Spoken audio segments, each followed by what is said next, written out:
respiratorias. Estas se pueden clasificar en vías respiratorias aéreas y bajas.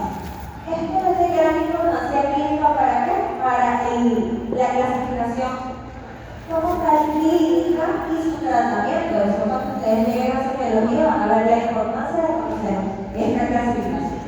Las vías aéreas altas están constituidas desde por las cavidades nasales, las mucosas nasales, la faringe y la laringe, y están limitadas por el borde exterior del cartílago cricoide. Eso es fundamental.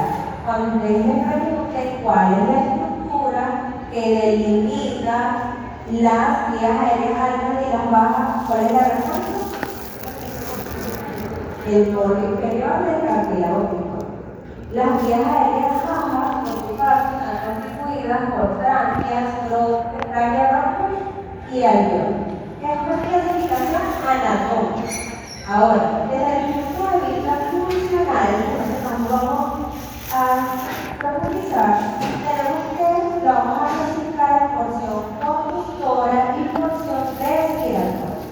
La porción conductora, por su parte, está constituida inicialmente igual por las cavidades nasales, por sus fosas nasales, senos paranasales, la faringe, la laringe, pero incluimos la tráquea, todos los dos bronquios principales, los intrapulmonares, hasta llegar a los bronquiolos terminales. Aquí termina la porción conductora. Su función de inicio aquí va a ser la conducción y el funcionamiento del aire. En ella se tibian, ¿por qué? Porque todas estas estructuras nos van a tratar de regular todo el electricidad y llevarlo a la temperatura corporal, lo más semejante. La humedad se requiere para la hidratación de las células más distales y a su vez es un filtro, son filtros de todas esas moléculas, partículas de polvo y agentes extraños que puedan entrar a través de la vía respiratoria. La porción respiratoria, por su parte, va a estar constituida por bronquiolos respiratorios, conductos alveolares, sacos alveolares y alveolos. Y es en esta porción donde realmente se da el intercambio gaseoso. O sea, hay un intercambio de oxígeno y CO2 entre la sangre y el aire inspirado. Acá podemos ver una imagen esquemática donde logramos evidenciar todas las vías, la vía aérea como tal, como esta se ramifica por dicotomía y en orden jerárquico de mayor a menor calidad. Comenzamos con la cavidad nasal como la primera porción de la parte ya conductora, de la porción conductora, que va a estar revestida de dos cartílagos. Ella está constituida por un vestíbulo, una región respiratoria propiamente dicha que tiene las paredes y la región gustatoria. Vamos a entrar en detalle. El vestíbulo nasal es los primeros 1.5 centímetros de cada orificio nasal, o sea, de cada fosa nasal.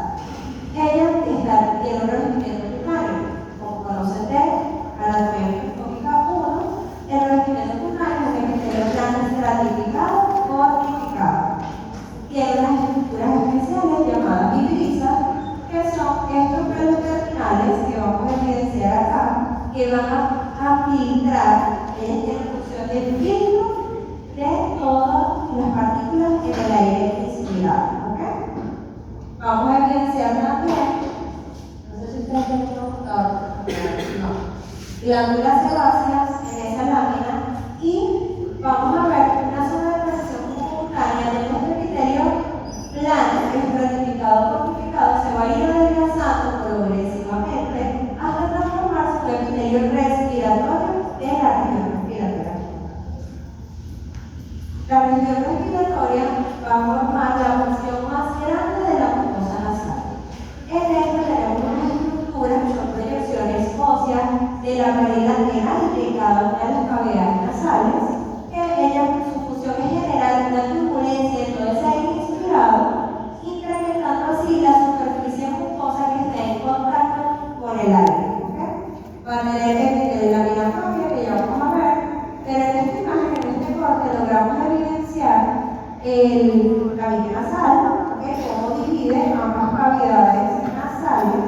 Vemos la región respiratoria, que hemos encontrado todavía ahí,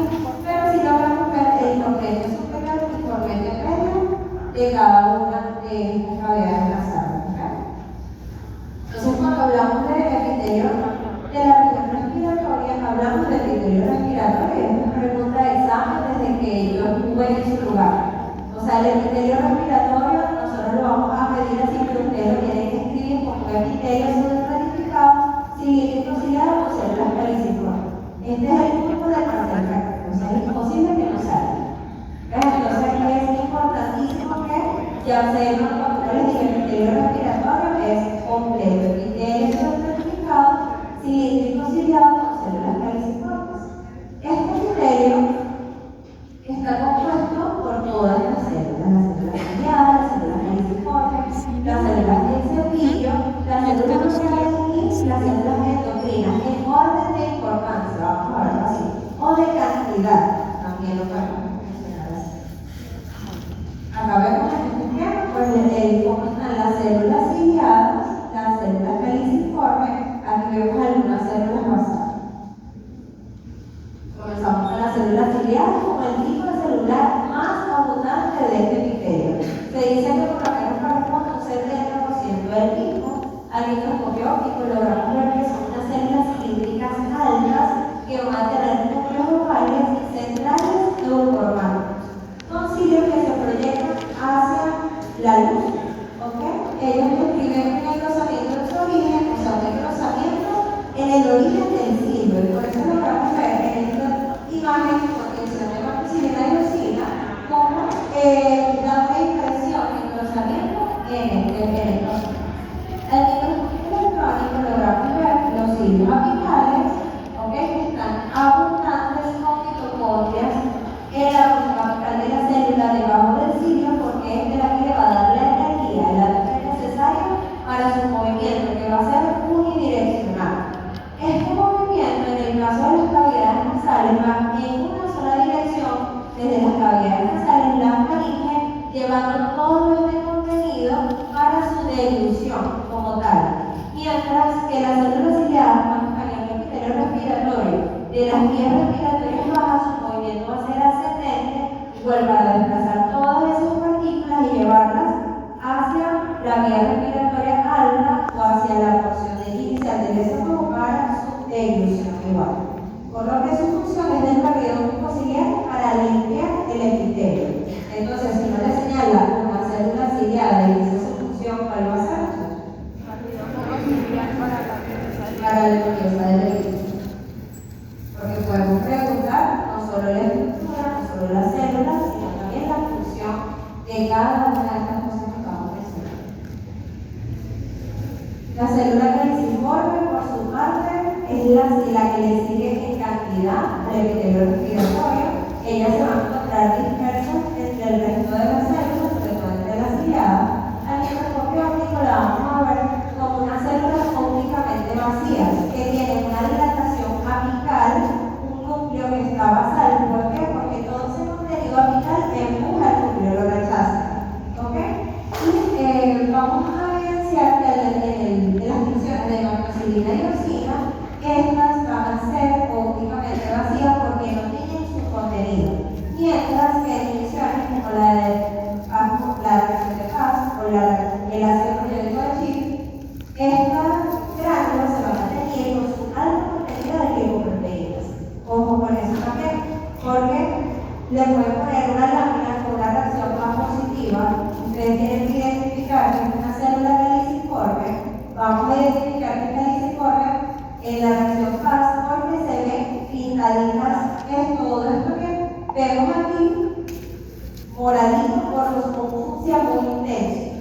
Y le vamos a preguntar el por qué se tiñe de esa forma con la reacción de Fast o por qué es más positiva. Y la respuesta es por su alto contenido de glicoproteína, en esa vesícula.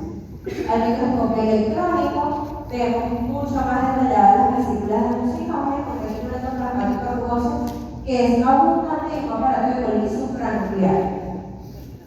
Esto que está acá son las vesículas del mucinógeno que van a liberar por exocitosis su contenido a la superficie del epitelio y al salir ese simógeno, al tener el contacto con el agua que está en la superficie del epitelio, este se va a transformar en la mucina que ya forma esa capa de moco que va a tener todo el epitelio respiratorio. Células en cepillo, las células de cepillo ya son mucho más escasas.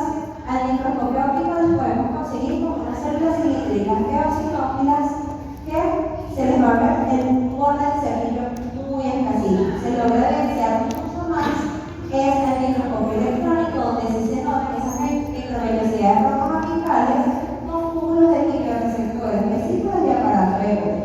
Esta célula del cepillo tiene la particularidad de que en su región basal ella genera o tiene quimioreceptores que van a hacer contacto con fibras nerviosas, sobre todo el quinto paracraneal, para estimular el estornudo y la tos ante agentes que entren, odoríferos, agentes inmunológicos, cosas que nos hagan daño al sistema respiratorio, y ellas van a producir ese estímulo de tos y estornudo, por lo que su función va a ser receptora de estímulos químicos irritantes.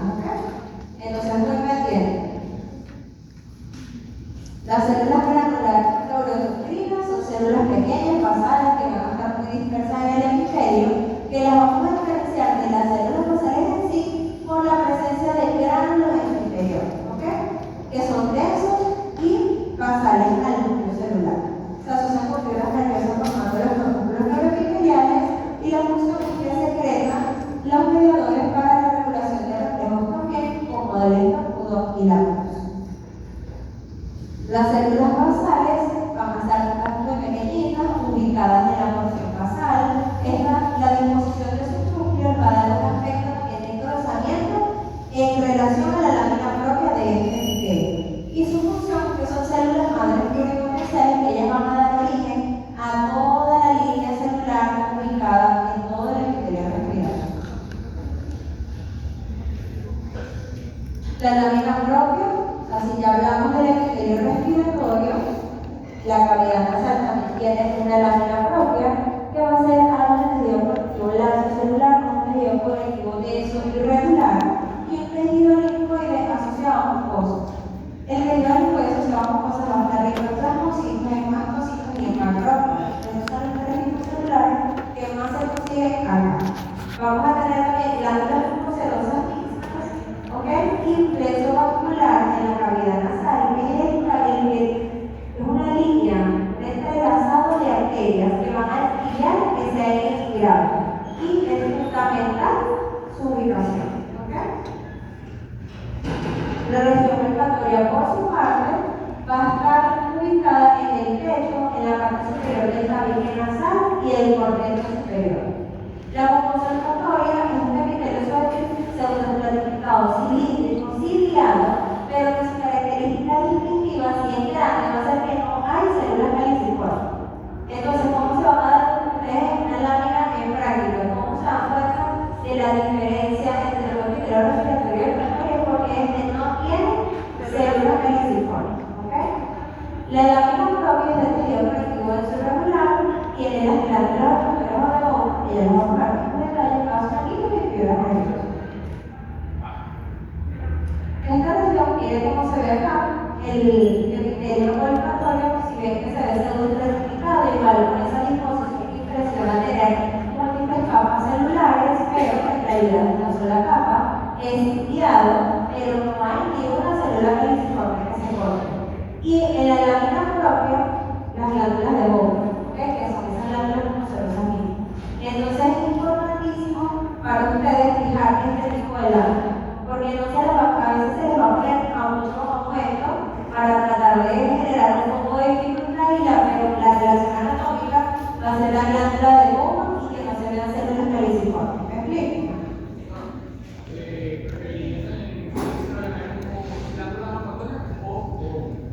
Es diferente. Lo que sí es si lo hacen con el nombre propio debe estar bien escrito, porque si está escrito se calibra. La región olfatoria cuenta con tres células específicamente, que son las células olfatorias, las células de sostén y las células basales. Empezamos con las células olfatorias, que son neuronas circulares, que tienen un núcleo central, unas dendritas que generan un botón olfatorio hacia la luz de la cavidad nasal, y tienen un axón que discurre basal al núcleo y abandona el epitelio formando fibras nerviosas, que todas esas fibras nerviosas se van a ir uniendo para traspasar como tal el hueso etmoide y formar el nervio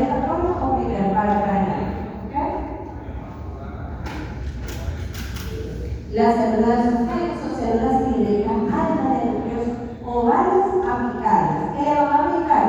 Soporte a las células como tal olfatorias. Al microscopio electrónico se ven microvelocidades, ¿ok? Mitocondrias, reticulos hepáticos lisos rugosos y gránulos de lipofusina. La función, como les dije, es un soporte estructural metabólico de las células olfatorias. Y también secretan proteínas fijadoras de esas sustancias odorifera que van a llegar a pasar en el olfato. Y las células basales, que son pequeñas, ubicadas en la porción basal del epitelio, que tienen como función, como las células basales del epitelio respiratorio igual, son células madres que tienen la capacidad de formar otras células olfatorias. Y con la edad disminuye como tal la producción de la célula olfatoria y comienza a ser más sustituido por células de sostén. Y esa es la respuesta de por qué mientras mayor edad tiene la persona, disminuye la audiencia olfatoria. La lámina propia del mucoso olfatorio, como les mencioné, tiene las glándulas de Bowman, que son glándulas tumorales cerosas ramificadas de un epitelio fúngico simple, y su conducto excretor va a desembocar en la superficie del epitelio. ¿Okay? Esta produce una secreción que actúa como solvente de las sustancias odoríferas, y por eso es que nosotros podemos percibir diferentes olores según lo que vayamos realizando. Es gracias a que esta secreción limpia. ¿Okay? Un solvente que va limpiando y hace que llegue a toda sustancia odorífera. Y así vamos. Al microscopio óptico vemos entonces, como les mencioné, que está el epitelio olfatorio sin células meliciformes, va a tener las glándulas de Bowman, ¿okay? Abundantes fibras nerviosas y abundantes vasos sanguíneos. La cavidad nasal es muy irregable. En general, podemos realizar dos funciones, una función o las 5 funciones de la cavidad nasal. Aquí las tenemos: conducción del aire, acondicionamiento del aire con su calentamiento, purificación, filtro, respuesta inmunológica local para el periodo intermolecular de la mucosa, caja de resonancia para la absorción de la bomba, que desde el claro, que todo que por encima de la laringe actúa como una caja de resonancia para la fonación, y además contiene el órgano del olfato. ¿Okay? Entonces, todas las respuestas están en esa lámina. Seguimos adelante, conocemos paranasales, los reconocemos espacios llenos de aire en el cráneo y los huesos faciales. Son extensiones de las ambas cavidades nasales que se comunican a través de orificios conectados. Su nombre lo va a llevar de acuerdo al hueso donde se ubica. Tenemos los senos frontales, ¿okay? Los senos frontales, los senos maxilares, tenemos el frontal y el esfenoidal. Entonces son 4. La mucosa del epitelio respiratorio. Entonces vamos a poner el epitelio respiratorio en la respuesta. No, saben que es completo. Eso por lo menos para efectos de mi corrección de mi grado. Si alguien con el epitelio respiratorio, no vale. O sea, es más el camino fácil, hay que hacerlo bien. La lámina propia como tejido conectivo de su regular adherido fuertemente a todo el periódico que tiene subyacente. Hay unas escasas glándulas mucocerosas y la función interviene en la resonancia de la boca, disminuye también el peso craneal, aumenta la producción de óxido de óxido nítrico, que el óxido nítrico va a evitar las patologías del sistema respiratorio. La faringe es aquella que va a comunicar las cavidades nasales con la laringe. En la vía respiratoria. Esto cuenta con 3 porciones. Las porciones son de arriba hacia abajo: nasofaringe, orofaringe y laringofaringe. ¿Okay? Estas permiten el paso de aire y alimentos y actúan como una cámara de resonancia para la fonación. Comenzamos específicamente con la nasofaringe, que es un mucosa impalpable en el epitelio respiratorio, y una lámina propia que es rica en tejido conectivo laxo celular. ¿Okay? Acá nosotros vamos a tener unas glandulitas llamadas de la faringe o adenoides, que tienen un tejido reticular difuso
de actividad mecánica tiene epitelio, plano retificado, no retificado. Esta es la diferencia entre ellos dos y lo que histológicamente les voy a buscar en la práctica. La laringofaringe, por su parte, son un espacio de transición entre la mucosa oral y la respiratoria. La laringe, seguimos descendiendo, es una estructura hueca de aproximadamente 3 a 4 centímetros que comunica ya en la faringe con la tráquea. ¿Okay? Esta tiene un esqueleto cartilaginoso movido por músculos laríngeos, revestido por mucosa y submucosa. La mucosa va a formar tanto cuerdas vocales verdaderas o falsas, de esta manera vamos a aprenderlo, pero el nombre que les puede salir del proceso son los pliegues ventriculares y pliegues vocales. ¿Ok? Ya vamos a encontrar un poquito más allí. Y la función, que es el órgano de la fonación. Y todo lo que está por encima de la laringe es una caja de resonancia para la fonación. Acá vemos un cuerpo histológico donde vemos los pliegues ventriculares, que son los superiores, o cuerdas vocales verdaderas, y vemos pliegues vocales o inferiores, que son las cuerdas vocales. Perdón, estas son las falsas. Estas son las falsas y las vocales son las cuerdas vocales verdaderas. ¿Okay?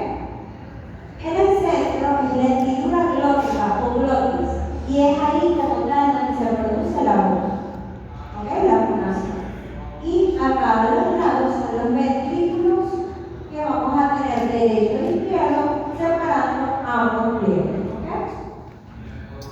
Este cuadro, bueno, que más característico para describir o diferenciar uno de otro, donde vemos que los pliegues ventriculares se diferencian de los vocales porque el ventricular tiene epitelio respiratorio y el pliegue vocal tiene un epitelio oral, es decir, un epitelio blanco retificado, no cortificado. ¿Esto por qué pasa? Porque el pliegue vocal realmente tiene una actividad mecánica muy fuerte, o sea, tiene que contar la cantidad de aire o la corriente de aire es tan fuerte por ser el órgano de la fonación que su revestimiento va a ser un poco más resistente con ese epitelio oral. La lámina propia, el pliegue ventricular por su parte, tejido conectivo laxo, tejido conectivo denso y tejido linfreticular asociado a mucosas. Tienen glándulas mucosas y pseudocosas fijas, mientras que los pliegues vocales por su parte tienen más un contenido fibroelástico. Estas fibras elásticas van confluyendo entre sí para en el vértice del pliegue vocal formar el ligamento vocal. ¿Ok? Eso es importantísimo ahí también. Y en la lámina propia no hay glándulas, mientras que en la lámina propia de los pliegues ventriculares hay abundantes glándulas. Por lo que entonces, la secreción que consigamos en los pliegues vocales es proveniente de los pliegues ventriculares, porque aquí abajo no se produce nada. En la submucosa, el pliegue ventricular va a tener glándulas, tiene tejido conectivo laxo en la submucosa, mientras que las cuerdas vocales verdaderas no hay submucosa, no existen. ¿Okay? Ambas tienen cartílago, el pliegue ventricular no tiene músculo, mientras que el pliegue vocal tiene el músculo vocal, que es un tejido muscular estriado epilético. La adventicia en ambos va a ser el tejido conectivo irregular y la función es en las falsas, que es inmunológica, y en las verdaderas es la fonación. ¿Se entendió? Okay. En la práctica es muy común preguntar, colocar el apuntador. Si yo coloco el apuntador donde está esta mesa, voy a dejar. ¿Qué van a responder? ¿Cómo?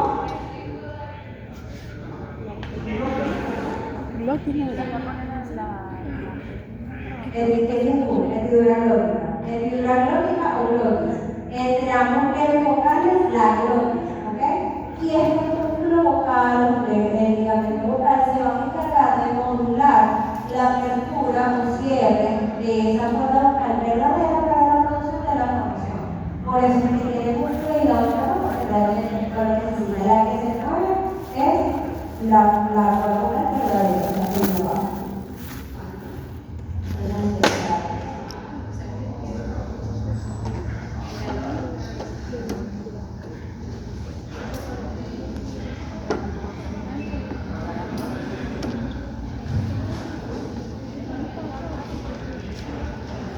Entonces, seguimos adelante con la tráquea.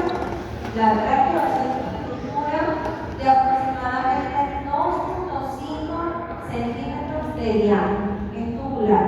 Tiene de 10 a 12 centímetros de longitud. Y es importante conocer que desde la laringe, es lo que es la laringe como tal con los bronquios, se extiende hasta la carina, que es donde como tal se va a buscar para los bronquios, y tiene cartílagos en disposición de C. O sea, los cartílagos van en la zona superior en forma de C, cartílago hialino, y en la cara posterior de la misma vamos a tener el tejido muscular liso como tal, ¿ok? Para evitar el colapso de las muñecas. Su acondicionamiento del lado.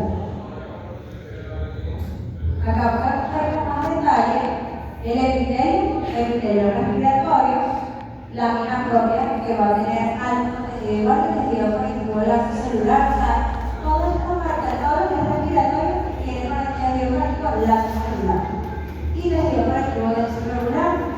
Tiene eso en cuanto a la mucosa. La zona mucosa tiene glándulas traqueales, que son mucosas, y va a tener un cartílago y el hilo, que es el que le da la forma en arco que va a formar bastante diagramación. Y en la cara posterior, en la tráquea, vamos a ver la disposición de las fibras musculares lisas. Con una perficia, que es el tejido conectivo de su regular. El árbol bronquial. Desde la carina, la tráquea se va a bifurcar en dos bronquios principales, derecho e izquierdo. Que eso con respecto a la anatomía macroscópica, pues el bronquio derecho que va a ser un poquito más verticalizado y más ancho. Ya les dijeron que clínicamente cuando un preescolar o un escolar ingiere algo que se vaya a la vía aérea, ¿a qué bronquio se va a ir? Al derecho, por esta disposición anatómica, que está más verticalizado y es un poco más ancho, pero como digo, es una estructura general. La anatomía les llegará así. El bronquio principal se va a ir bifurcando también en bronquios lobales. Los bronquios lobales en bronquios segmentarios, y esto es lo que nosotros vamos a tratar histológicamente como bronquios intrapulmonares. O sea, no vamos a diferenciar un bronquio lobal, un segmentario, un lobular. Lo vamos a tomar como bronquios intrapulmonares porque histológicamente tiene la misma característica, ¿ok? Comienza con la bifurcación de la tráquea, con el ingreso a los pulmones, los derechos pulmonares. Las características histológicas se asemejan a la de la tráquea, porque inicialmente los bronquios principales tienen los mismos cartílagos en C, que progresivamente ellos van haciéndose irregulares y ya vamos a ver las características. Cuando hablamos de bronquios intrapulmonares, la manera perfecta de diferenciarlos de la tráquea es que el cartílago ya no esté en C, sino que son placas irregulares que van a rodear, como tal, ese bronquio. La luz es regular, que tiene una capa de músculo liso periférica que rodea completamente el bronquio y eso le va a dar la estabilidad para tener la luz regular, porque la luz va a ser una de las principales características que le vamos a repetir a ustedes, diferenciar los tipos de bronquio. ¿Ok? Tienen las placas irregulares de cartílago hialino y también una vértice del tejido conectivo de su regular. Aquí vemos el tejido respiratorio, ¿verdad? Que la altura va a ser mucho menor que la que veíamos en la tráquea y en las vías aéreas superiores. La lámina propia del tejido conectivo lazo-celular, fibras elásticas y incluye la lámina propia, la muscular, tejido muscular liso que va a rodear completamente el bronquio, una mucosa del tejido conectivo lazo, fibras elásticas, el tejido linfoide, pero ya asociado a vías respiratorias y glándulas dispuestas en satélites al cartílago para su hidratación. La adventicia del tejido conectivo lazo que continúa el de las estructuras adyacentes. Aquí vamos a ver esta diferencia, cómo los bronquios intrapulmonares progresivamente ella va a ir cambiando su lugar hasta que llegamos a un puente terminal. ¿Vieron la diferencia de la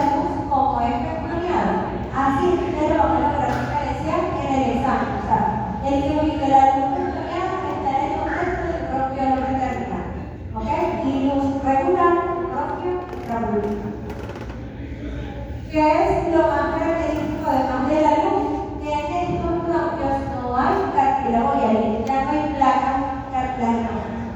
¿Ok? Y eso también va a ser otra característica que lo va a permitir diferenciar para efectos del examen.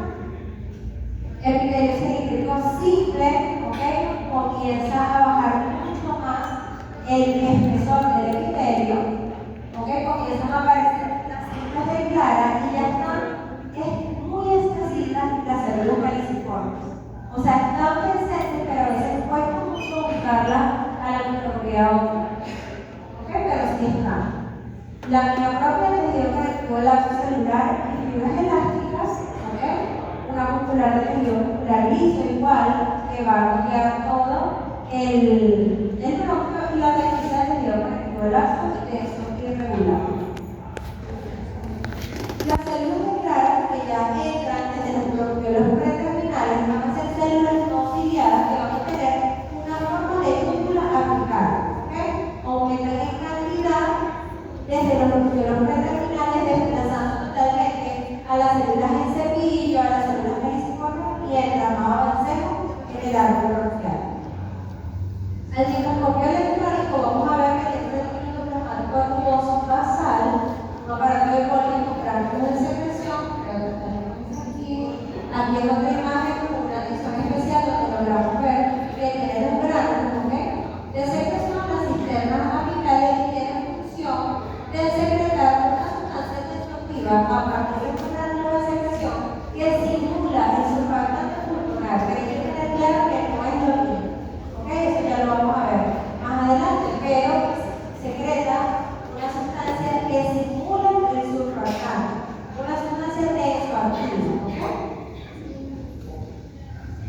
Los bronquiolos terminales ya llegando a la porción final de la porción ¿cuál?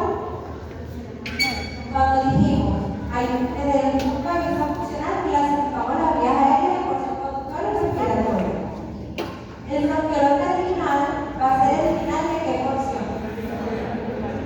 De la conductora. Va a ser la porción final por lo que va a representar la parte final de la porción conductora. ¿Ok? Carece totalmente de células caliciformes y aquí no van. ¿Ok? Ya no vamos a tener células caliciformes, sino que son las células ciliadas y células de clara, que son las células que le acabo de mencionar en la lámina anterior. El tejido conectivo va a ser laxo, con fibras elásticas, y el tejido conectivo de hecho también desaparece. El tejido muscular liso va a estar muy escasito. Acá podemos ver, entonces, cómo el epitelio ya se va haciendo más chiquitico, o sea, el epitelio público en vez de cilíndrico, ¿ok? Va a tener sus células ciliadas igual, pero en mayor aumento vamos a lograr ver esas células de clara.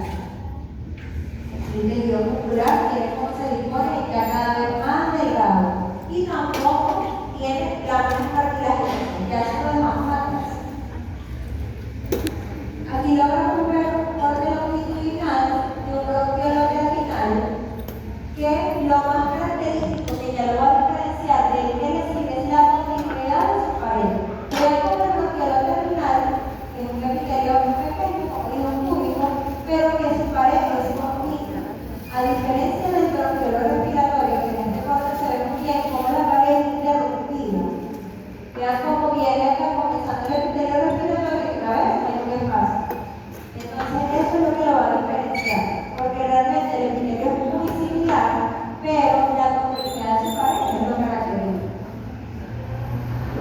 Llegamos a la porción respiratoria, hasta atrás dejamos todo lo que nos permitía conducir el aire a esta porción y acondicionarlo para que llegue de la mejor forma.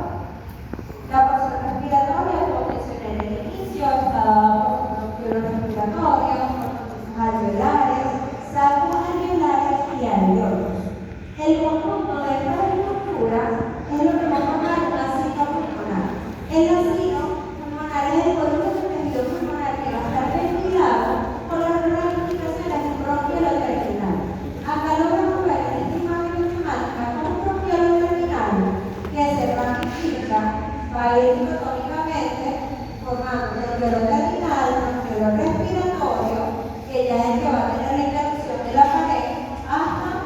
llevar a los alveolares, y los alveolos como tal, formando la unidad funcional del pulmón.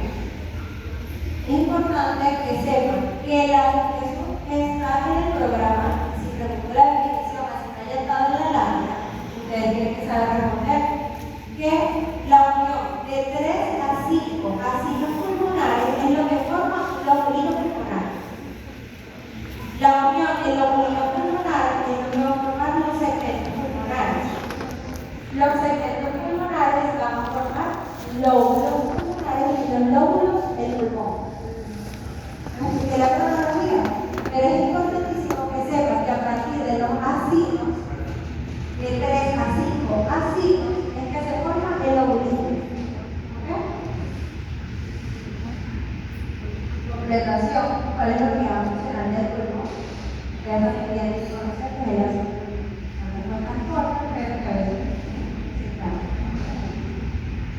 Seguimos con los bloqueos respiratorios, el epitelio público simple, ciliado, que va a tener células ciliadas y células claras únicamente, la lámina propia muy escasita y el cerebro una muscular lisa, circular, pero bañando va a ser mínimamente delgada.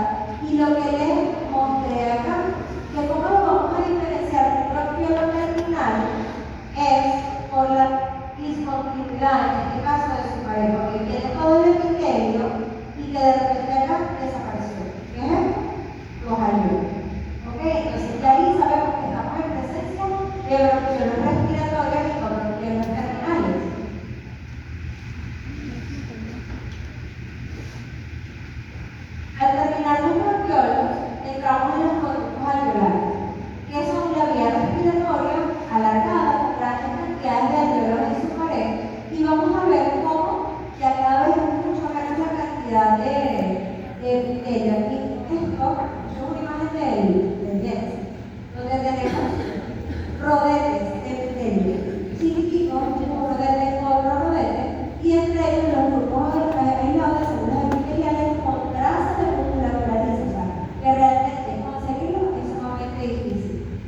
La vivienda alveolar, como les mencioné en la imagen anterior, se ve cada alveolo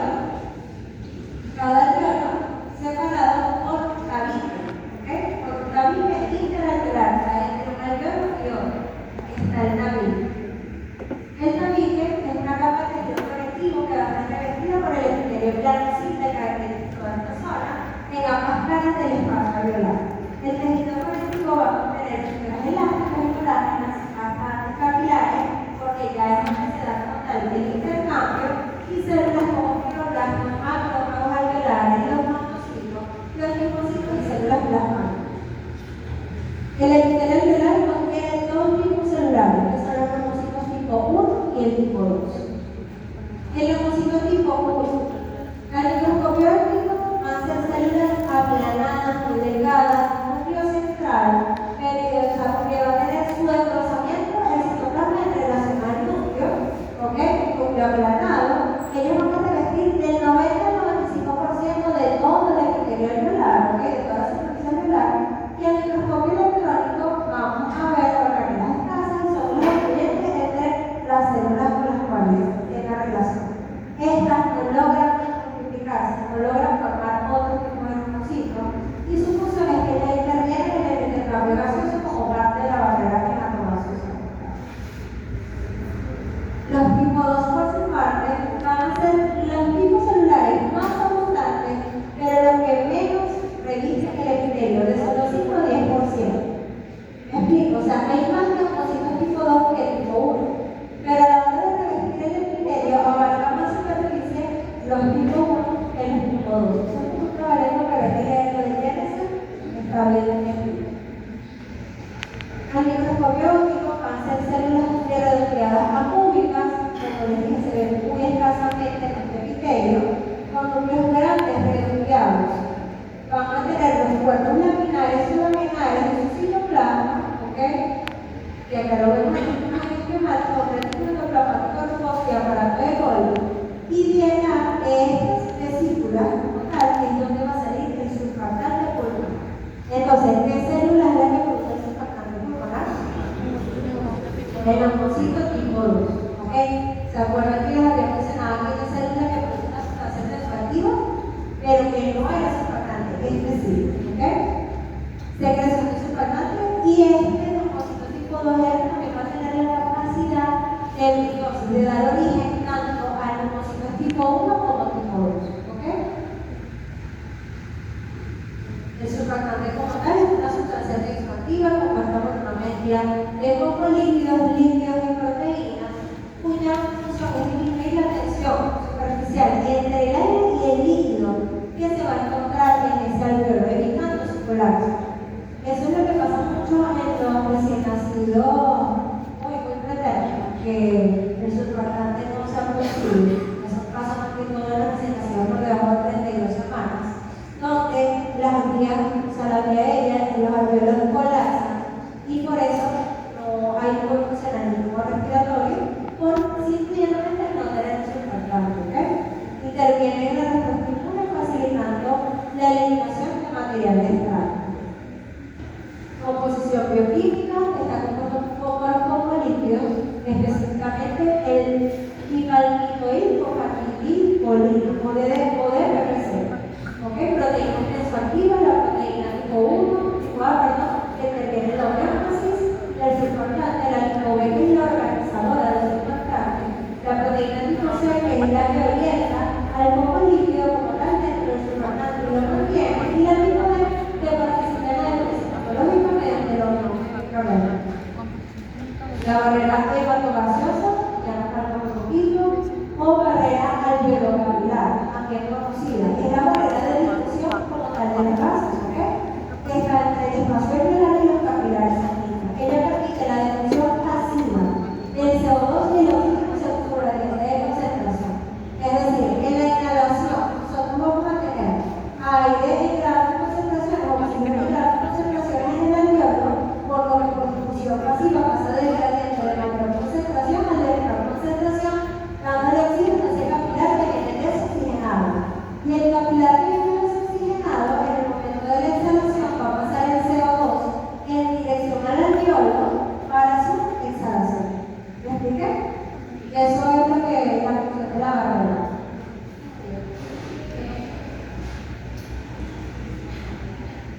Se ve la se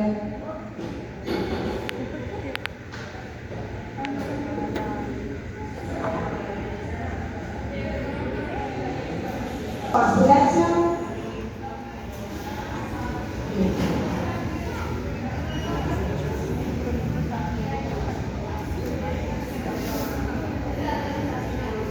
Claro, porque es que nosotros vamos a tener la práctica el lunes, no voy a estar ahí.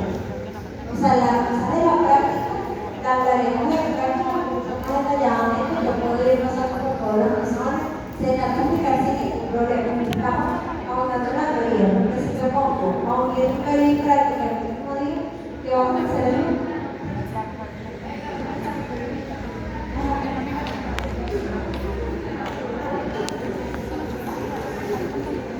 De la práctica, bueno, recuerden que los laminarios, o sea, las fotos que están en la práctica son fotos de los laminarios. Hay cosas que realmente, como te digo, se han perdido. Bueno, ya estábamos aquí, la composición política. Y aquí, que la barrera gaseosa va a tener dos porciones, o sea, una porción gruesa y una porción fina, dependiendo de la disposición de si quieren tejido conectivo o no. Eso es lo que la va a diferenciar. El tabique alveolar, ustedes ya van a ver imágenes donde lo vamos a evidenciar que en el tabique hay tejido conectivo entre ambos epitelios, ¿ok? Y esa va a ser la porción gruesa. Va a tener tejido conectivo después, mientras la porción final. Esto solíamos preguntar, vamos a ver cómo lo escribimos ahí, pero la porción gruesa, lo característico, como les mencioné, es que tiene el tejido conectivo, ¿ok? La capa de surfactante, el leucocito tipo 1, la lámina basal del leucocito tipo 1 tiene el tejido conectivo, la lámina basal del endotelio hasta llegar al endotelio, y esto es lo que forma entonces la barrera para pasar el oxígeno y el CO2 del lugar de mayor concentración al lugar de menor concentración. Y la porción delgada, lo que es que está ausente la capa de tejido conectivo. ¿Ok? Acá, ok, tenemos acá, seguimos en el tabique, vemos los macrófagos alveolares que si bien no van a formar parte del epitelio alveolar total, cumplen gran función porque estos son los recolectores de todo lo desecho, de toda la basura, de todo lo que nosotros tenemos ahí. Se desplazan libremente por una película superficial de la región respiratoria, con el que no pertenecen al epitelio alveolar.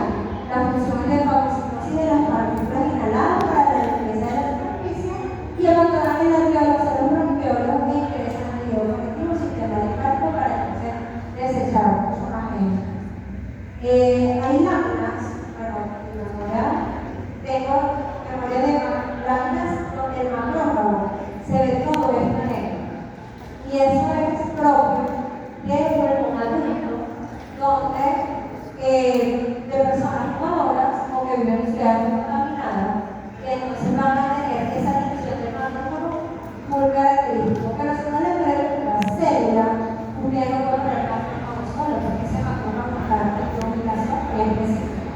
Hay macrófagos de distintos tejidos, pero en este caso estamos hablando de macrófago alveolar. Los pulmones como tal son órganos pares ubicados en la caja torácica, separados por los órganos intestinos, cubiertos de una membrana celosa llamada pleura visceral. También este tejido conectivo de hecho regular que divide en el parénquima y se continúa con el tejido que rodea los bronquiolos y el de la pleura y los lóbulos pulmonares, segmentos pulmonares y lóbulos. La irrigación, bueno, es bien conocido desde la anatomía macroscópica que los pulmones tienen doble sistema de irrigación. Tenemos en este caso la circulación pulmonar o circulación venosa, donde la sangre desoxigenada que llega al ventrículo, perdón, a la aorta derecha, pasa al ventrículo derecho, está por el tronco pulmonar que va a dar origen a las arterias pulmonares. Derecha e izquierda van a llevar esa sangre desoxigenada hasta llegar a los capilares donde se da el intercambio gaseoso como tal y irriga solamente la porción alveolar. Las arterias pulmonares irrigan la porción alveolar, ¿ok? Van a llevar entonces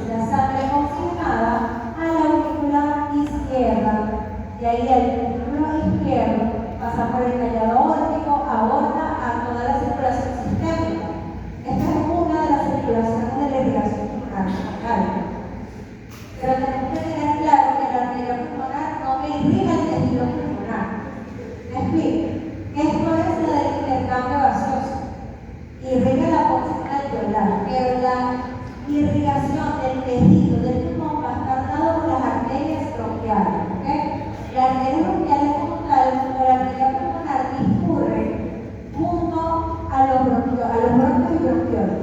Ellas entran en ese hilo pulmonar y van a ir diversificándose de acuerdo a cómo vayan los bronquiolos. Es muy característico, no lo que imagen de eso acá. Es muy característico preguntar, ¿okay? Los vasos sanguíneos que están en relación a un bronquio o bronquiolo.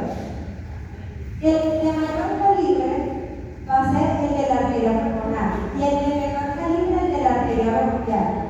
¿Me explico? Van a ver la referencia que es un bronquio, un vaso sanguíneo grande y un chiquito.